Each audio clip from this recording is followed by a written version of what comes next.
Good morning everyone. उम्मीद करती हूँ कि आप सभी कुशल होंगे, स्वस्थ होंगे।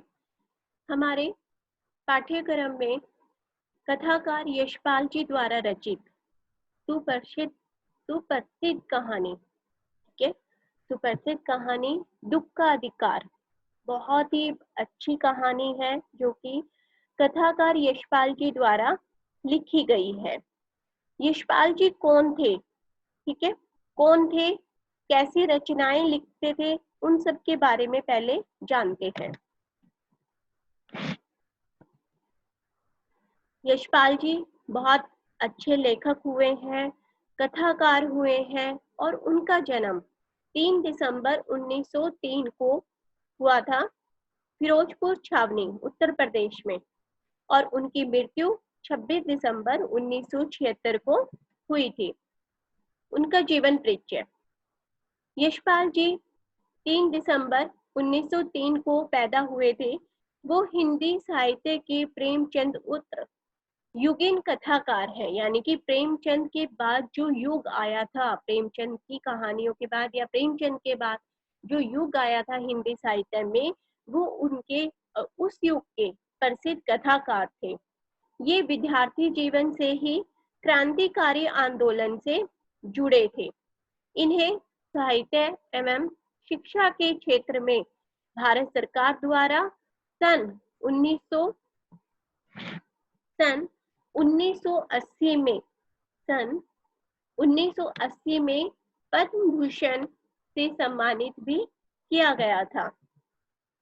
यशपाल जी का जन्म 3 दिसंबर 1903 को पंजाब में, उत्तर प्रदेश में नहीं, पंजाब में फिरोजपुर छावनी में एक साधारण खत्ती परिवार में हुआ था। उनकी माता श्रीमती प्रेम देवी वहां अनाथालय के एक स्कूल में अध्यापिका थी। यशपाल के पिता हीरालाल एक साधारण कारोबारी व्यक्ति थे।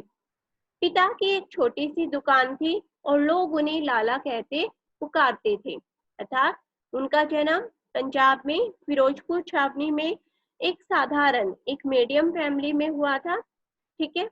और उनकी माता प्रेम देवी, जिनका क्या नाम था, प्रेम देवी, वहां अनाथालय के एक स्कूल में अध्यापिका थी और उनके पिताजी एक छोटी सी दुकान चलाते थे, जहां उनके एरिया के लोग, उनके क्षेत्र के लोग उन्हें, उनके पिताजी को लाला कहकर पुकारते थे।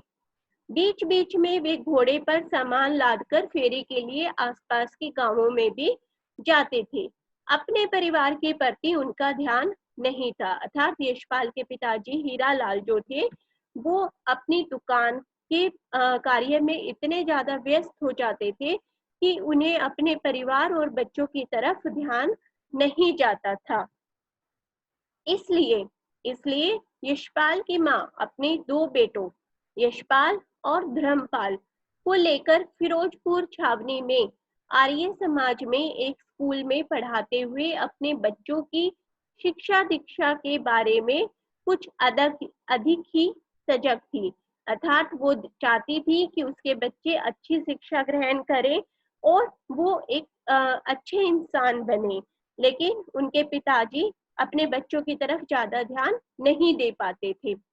यशपाल के विकास में गरीबी के प्रति तीखी घृणा और आर्य समाज और स्वाधीनता आंदोलन के प्रति उपजे आकर्षण के मूल में उनकी मां और इस परिवेश की एक निर्णायक भूमिका रही है। अर्थात जो उनके स्वभाव में अपने देश के प्रति, स्वाधीनता आंदोलन में जो उन्होंने अपना योगदान दिया और जो देश में गरीबी के प्रति उनकी सहानुभूति थी, उसके प्रति उनकी तीखी घृणा थी, ठीक है। और आर्य समाज और स्वाधीनता आंदोलन के प्रति जो उनका आकर्षण था, वो किस कारण हुआ था, क्योंकि वो आर्य समाज के एक स्कूल में पढ़े थे और उनकी माता भी उस स्वभाव से परिचित थी और इस परिवेश की एक निर्णायक भूमिका रही है। यशपाल के रचनात्मक विकास में उनकी बचपन में भोगी गई गरीबी की एक विशिष्ट भूमिका थी। भगत सिंह से यशपाल की घनिष्ठता थी। भगत सिंह से यशपाल की घनिष्ठता थी। घनिष्ठता मतलब मित्रता थी, लगाव था। उन्होंने लाहौर के नेशनल कॉलेज से बीए किया तथा नाटककार उदय शंकर से उन्हें लेखन की प्रेरणा मिली। उन्होंने कहाँ से बीए किया था, ग्रेजुएशन किया था?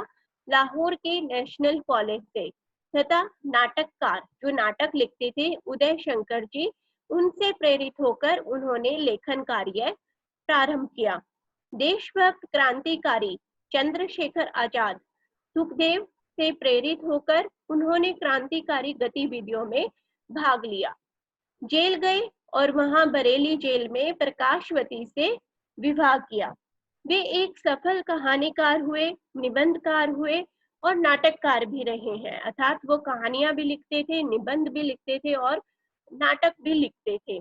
यशपाल मार्क्सवादी विचारधारा से प्रेरित रहे हैं, अतः उनकी रचनाओं पर मार्क्सवाद का प्रभाव है। वे एक यथार्थवादी रचनाकार रहे हैं, अर्थात यथार्थवादी जितना वो वास्तविक देखते थे अपने समाज में, जिस वास्तविकता को वो देखते थे उस वास्तविकता को आधार बनाकर ही वो रचना करते थे। वे सामाजिक रूढ़ियों, पुरातन पंथी विचारों के घोर विरोधी रहे हैं, अर्थात वो समाज में जो पुरानी विचारधाराएं हैं उनको घोर विरोध करते थे। वे प्रगतिशील विचारक थे, अर्थात वो समाज में दिन प्रतिदिन कुछ ना कुछ सुधार करने की सोचते थे, जिससे उनका व्यक्तित्व झलकता है, अतः उनका व्यक्तित्व झलकता है। वे एक निर्भीक वक्ता, मतलब कभी डरते नहीं थे, उन्हें जहाँ जो बोलना होता था वो बेहिचक बोलते थे।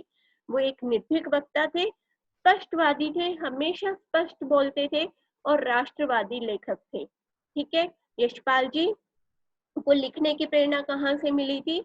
उदय शंकर जी से। और उनका विवाह प्रकाशवती से हुआ था। वे एक सफल कहानीकार हुए, निबंधकार हुए और नाटककार हुए।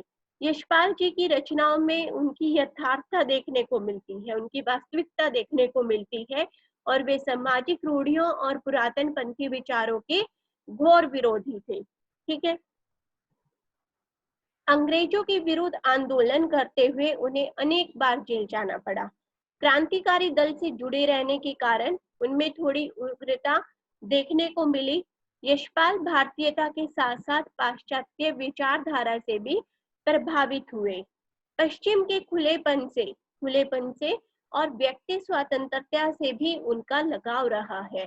उन्होंने धर्म की रूढ़िवादिता, अंधविश्वास, सामाजिक कुरीतियों का सतत विरोध किया, पर समाज के नीचे दर्जे के लोग व मध्य वर्गीय लोगों के प्रति उनकी पूर्ण सहानुभूति रही है। बेशक से उन्होंने समाज की अनेक बुराइयों का विरोध किया, उन्होंने अंधविश्वास का विरोध किया, रूढ़िवादिता का विरोध किया, लेकिन उनकी हमेशा मध्यम वर्गीय और समाज के जो निम्न वर्ग के लोग हैं उनके प्रति हमेशा उनकी सहानुभूति रही है। इसलिए उनका समग्र लेखन आम इंसान से जुड़ा हुआ है। अगर उनकी रचनाओं की तरफ ध्यान दिया जाए तो हम कह सकते हैं उन्होंने अनेक कहानियों पर कहानी संग्रह लिखे, जैसे तर्क का तूफान, चिंगारी, तुमने क्यों कहा मैं सुंदर हूँ, फूलों का कुर्ता, पिंजरे की उड़ान। उपन्यास देखा जाए तो दादा कामरेड, देशद्रोही, पार्टी कामरेड और निबंध संग्रह चक्र, कल्ब, न्याय का संघर्ष, यात्रा संस्मरण भी उन्होंने बहुत लिखे। ठीक है, तो उन्होंने कम से कम 1940 से 1976 तक उनके 16 कहानी संग्रह प्रकाशित हुए हैं और 17वां संग्रह मृत्यु उपरांत प्रकाश में आया था। जब उनकी मृत्यु हो गई थी उसके बाद लोगों को पता चला कि वो यशपाल जी की 17वां कहानी संग्रह वो लिख रहे थे और वो बाद में उनकी मृत्यु के पश्चात हमें प्रकाश में आया, मतलब हमें प्राप्त हुआ, जिनमें कुल 206 कहानियां संग्रहित हैं। उनके आपने 3 एकांकी, 10 निबंध संग्रह, 3 संस्मरण पुस्तकें तथा 8 बड़े व 3 लघु उपन्यास लिखे जो प्रकाशित हो चुके हैं। अर्थात कुल मिलाकर उन्होंने कहानी संग्रह भी लिखे, उपन्यास भी लिखे, निबंध संग्रह भी लिखे और यात्रा संस्मरण भी लिखे। अब यशपाल जी की के द्वारा लिखी गई कहानी दुख का अधिकार, ये पढ़ते हैं। ठीक है, बहुत ही अच्छी कहानी है। लेकिन इस कहानी के माध्यम से उन्होंने दो वर्गों को संबोधित किया है, अर्थात समाज में जो हमारे दो वर्ग है, उच्च वर्ग और निम्न वर्ग। ठीक है, उसमें हमारे समाज में हम चाहे कितना भी पढ़ लिख जाएं, कितने भी ज्ञानी हो जाएं, लेकिन जो हमारे समाज की सोच है वो आज भी वैसी है कि हम निम्न वर्ग को हमेशा कम नजर से ही देखते हैं और उच्च वर्ग को हमेशा अच्छी नजर से देखते हैं। और कई बार तो हम सिर्फ उनके कपड़ों से ये अनुमान लगा लेते हैं कि निम्न वर्ग के लोग शायद ये ऐसे हैं, इसीलिए इन्होंने, मतलब हम उनके कपड़े देखकर ही अनुमान लगा लेते हैं कि ये निम्न वर्ग से संबंधित है और ये उच्च वर्ग से। कहानी शुरू करते हैं।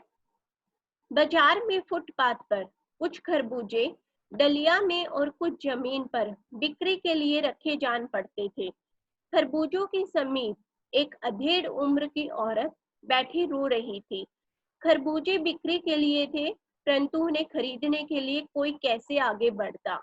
खरबूजों को बेचने वाली तो कपड़े से मुंह छिपाए सिर को घुटनों पर रखे फकक फकक कर रो रही थी। पड़ोस की दुकानों के तख्तों पर बैठे या बाजार में खड़े लोग घृणा से उस स्त्री के संबंध में बात कर रहे थे। उस स्त्री का रोना देखकर मन में एक व्यथा सी उठी, पर उसके रोने का कारण जानने का उपाय क्या था। फुटपाथ पर उसके समीप बैठ सकने में मेरी पोशाक ही तो वेदवान बन खड़ी हो गई थी। जो लेखक है, जो कहानीकार है, वो अपने को संबोधित करते हुए पहले ये बता रहा है कि वो कहीं किसी बाजार से निकल रहा है। ठीक है, वो किसी बाजार के रास्ते पर है। वो अचानक क्या देखता है कि बाजार में एक फुटपाथ पर कुछ खरबूजे डलिया में, कुछ मतलब टोकरी में रखे हैं और कुछ जमीन पर बिक्री के लिए रखे हुए हैं। लेकिन खरबूजों के समीप पास में एक औरत बैठकर फकक फकक कर रो रही है, मतलब बहुत ज्यादा रो रही है। और उसने बहुत ही फटे पुराने से कपड़े पहने हुए हैं। और जो आसपास पड़ोस की दुकानें बैठी हैं बाजार में, दुकानों के तख्तों पर जो लोग बैठे हैं बाजार में, वो उसे घृणा से देख रहे हैं या उस स्त्री के संबंध में घृणा से बात कर रहे हैं। ठीक है, लेकिन लेखक के मन में एक बार ये होता है कि वो शायद उस स्त्री से जाकर पूछे कि वो क्यों रो रही है, लेकिन शायद उसने बहुत अच्छी पोशाक पहनी है, कोई क्या कहेगा कि ये जो उसे लोग वहां जानते हैं कि ये इतना अच्छा, इतना बड़ा लेखक है, और ये देखो क्या गरीब फटे पुराने कपड़ों वाली औरत से बात करेगा जाके।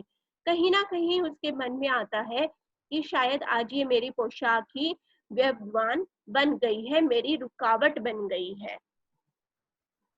एक आदमी ने घृणा से एक तरफ थूकते हुए कहा, क्या जमाना है, जवान लड़के को मरे पूरा दिन भी नहीं बीता और ये बेहया दुकान लगाकर बैठी है।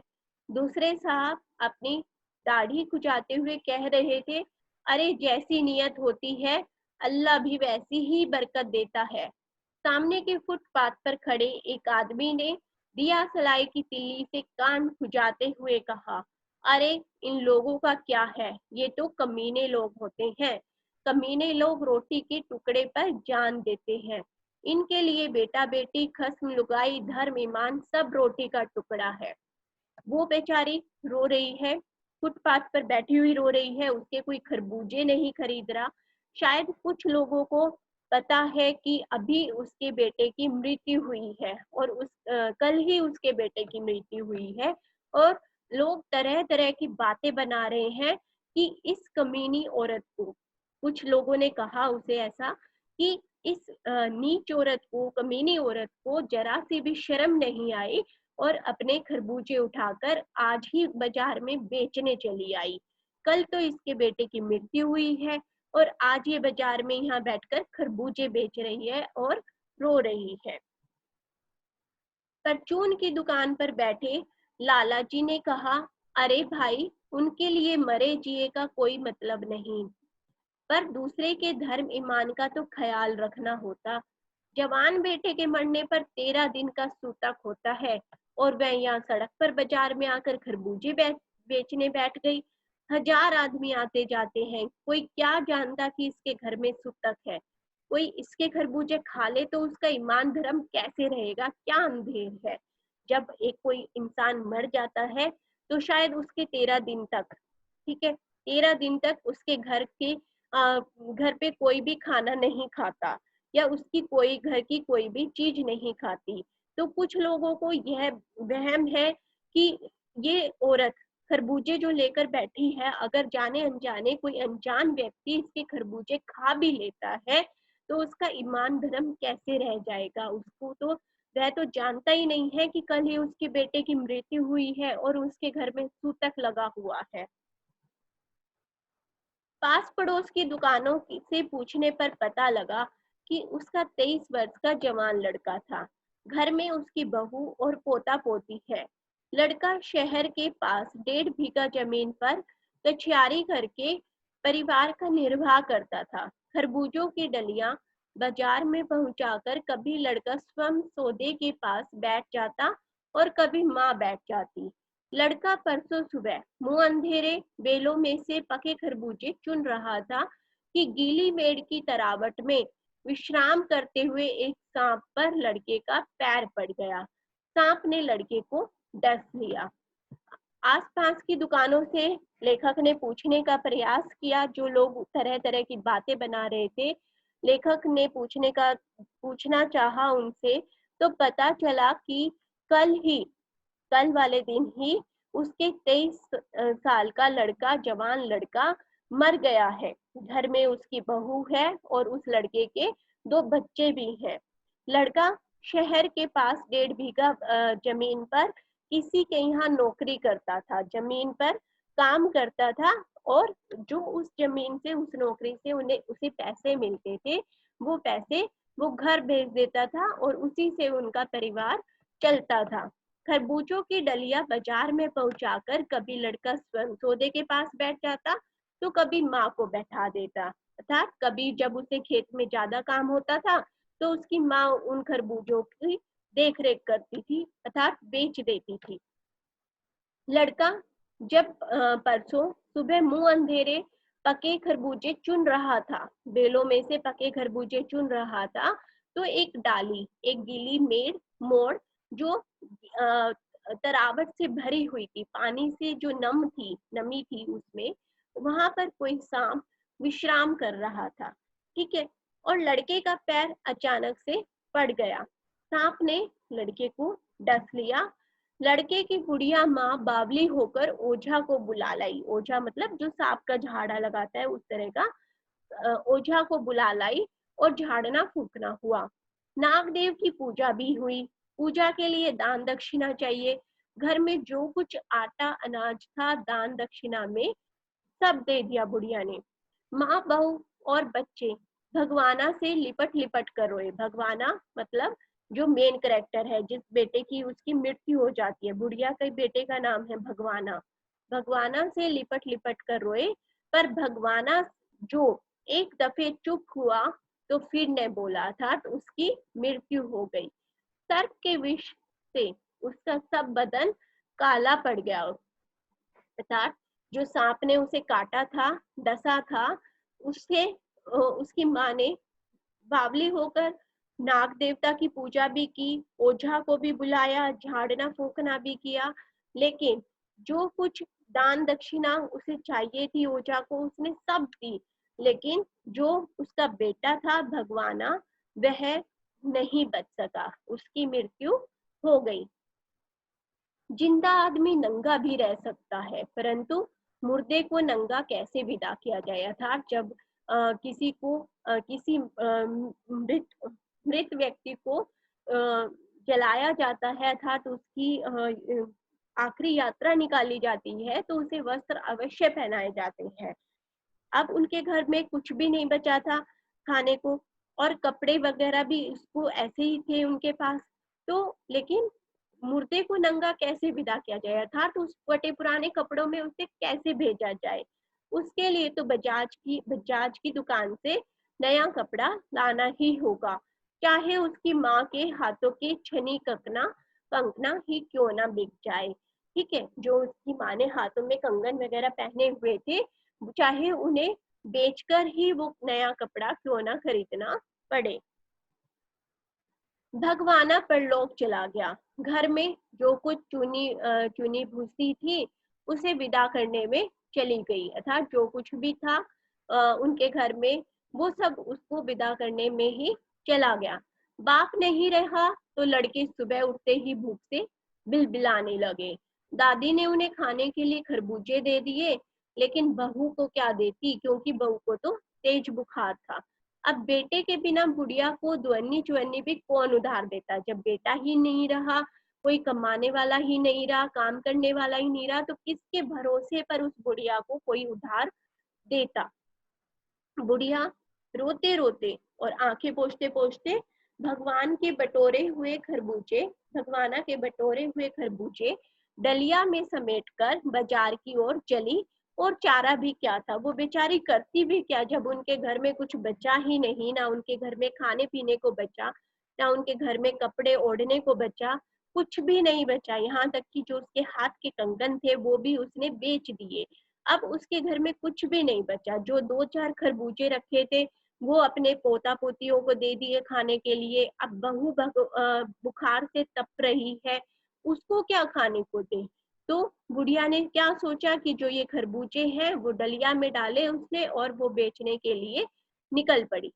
बुढ़िया खरबूजे बेचने का साहस करके आई थी, परंतु सिर पर चादर लपेटे, सिर को घुटनों पर टिकाए हुए फपक फपक कर रो रही थी। कल जिसका बेटा चल बसा, आज वह बाजार में सौदा बेचने चली है। हाय रे पत्थर दे। कुछ लोगों ने कहा कि कल तो इसका बेटा मरा था और आज ये बाजार में सौदा करने आ गई। उस पुत्र वियोगिनी के दुख का अंदाजा लगाने के लिए पिछले साल अपने पड़ोस में पुत्र की मृत्यु से दुखी माता की बात सोचने लगा। वह संभ्रांत महिला पुत्र की मृत्यु के बाद और 2.5 मास तक पलंग से उठ ना सकी थी। उन्हें 15-15 मिनट बाद पुत्र वियोग से मूर्छा आ जाती थी और मूर्छा न आने की अवस्था में आंखों से आंसू न रुक सकते थे। 2-2 डॉक्टर हरदम सिरहाने बैठे रहते थे, हरदम सिर पर बर्फ रखी जाती थी। शहर भर के लोगों के मन उस पुत्र शोक से द्रवित हो उठे थे। जब मन को सूझ का रास्ता नहीं मिलता तो बेचैनी से कदम तेज हो जाते हैं। उसी हालत में नाक ऊपर उठाए राह चलतों से ठोकरे खाता मैं चला जा रहा था। सोच रहा था कि शोक करने, गम मनाने के लिए भी सहूलियत चाहिए और दुखी होने का भी एक अधिकार होता है। अब लेखक को उसकी कहानी तो पूरी पता चल गई कि वो बुढ़िया औरत किस लिए आज खरबूजे बेचने आई थी। ठीक है, लेकिन लोगों ने उसको बहुत बुरा भला कहना शुरू कर दिया था। कोई कह रहा था कि ये इसका बेटा कल मरा है, इसके घर में सुतक लगा हुआ है, ये तब भी खरबूजे बेच रही है। कोई उसे पत्थर दिल कह रहा था, कोई उसे कह रहा था कि इसे शर्म नहीं है, ये आज भी सौदा करने आ गई। लेकिन उस उस पुत्र वियोगिनी का जिसने अपने बेटे को खोया है, उसके दुख का अंदाजा कोई नहीं लगा रहा था कि उसके घर में खाने पीने को कुछ नहीं है। वो तब भी ऐसी परिस्थितियों में अपने घर को चलाने के लिए उन खरबूजों को बेचने आई थी। अब लेखक वहां खड़ा खड़ा उस औरत को देखकर अपने पड़ोस की एक दुखी माता की बात सोचने लगता है। वह कहता है कि जब उसके पड़ोस वाली महिला पुत्र की मृत्यु के बाद 2.5 महीने तक पलंग से नहीं उठ सकी थी, क्योंकि उसे बार बार अपने बेटे का स्मरण होता था, बेटे की याद आती थी और उसके पुत्र वियोग से उसे मूर्छा आ जाती थी, अर्थात बेहोशी आ जाती थी। और बेहोशी न आने की अवस्था में उसके आंखों से आंसू नहीं रुकते थे। 2-2 डॉक्टर उसके हरदम सिरहाने पर बैठे रहते थे, हरदम सिर पर बर्फ रखी जाती थी। शहर भर के लोगों के मन उस पुत्र शोक से द्रवित हो उठे थे। अर्थात यहाँ पर लेखक ने एक अमीर फैमिली, एक अमीर परिवार के बारे में बताया है कि जब उसके पड़ोस में जो वो अमीर परिवार रहता था और उसके बेटे की मृत्यु हुई थी, उस आंटी के बेटे की मृत्यु हुई थी, तो कैसे दो दो डॉक्टर उसकी सेवा में लगे हुए थे और पूरा शहर, क्योंकि वो उस शहर का कोई प्रतिष्ठित परिवार था, वो एक निम्न परिवार नहीं था उस बुढ़िया के जैसा, वो उस शहर का कोई प्रतिष्ठित परिवार था, इसलिए सब लोग उस बुढ़िया से, उस माता से मिलने आते थे और अपनी सहानुभूति प्रकट करते थे। लेकिन आज ये समाज में एक दूसरी ओर ये बुढ़िया है जो कि निम्न परिवार से संबंधित है, और ये निम्न परिवार से होने के कारण जो किसी को अपनी दुख दर्द नहीं बता पा रही, और लोग इसे पत्थर दिल और सौदा बेचने वाली और पता नहीं क्या क्या इसे बोल रहे हैं। लेकिन लेखक तब भी चाहकर भी उस बुढ़िया के पास नहीं जाता, मदद नहीं करता, क्योंकि क्योंकि उसकी भी नाक शर्म से झुक जाती, और वह उसके मन में बहुत ज्यादा ठेस तो है उस बुढ़िया के प्रति, लेकिन वह चाहकर भी उसके पास नहीं जाता। वह राह चलते ठोकरे खाता मैं चला जा रहा था, अर्थात वह ठोकर खाते खाते चला जा रहा था, उसकी तरफ देखता देखता ठोकर खाते चला जा रहा था। उसके मन में दुख तो बहुत था, सोच रहा था कि शोक करने, गम मनाने के लिए भी सहूलियत चाहिए। वो चाह रहा था कि आज सच में मुझे यह फील हो रहा है, महसूस हो रहा है कि शायद शोक करने के लिए, गम मनाने के लिए भी समाज में निम्न वर्ग और उच्च वर्ग कहीं ना कहीं अपना दायरा बना देता है, और दुखी होने का भी एक अधिकार होता है। मुझे उम्मीद है कहानी अच्छी लगी होगी, समझ आई होगी। इससे संबंधित जो भी प्रश्न उत्तर हैं, उम्मीद करती हूँ आप अवश्य करेंगे। Thank you.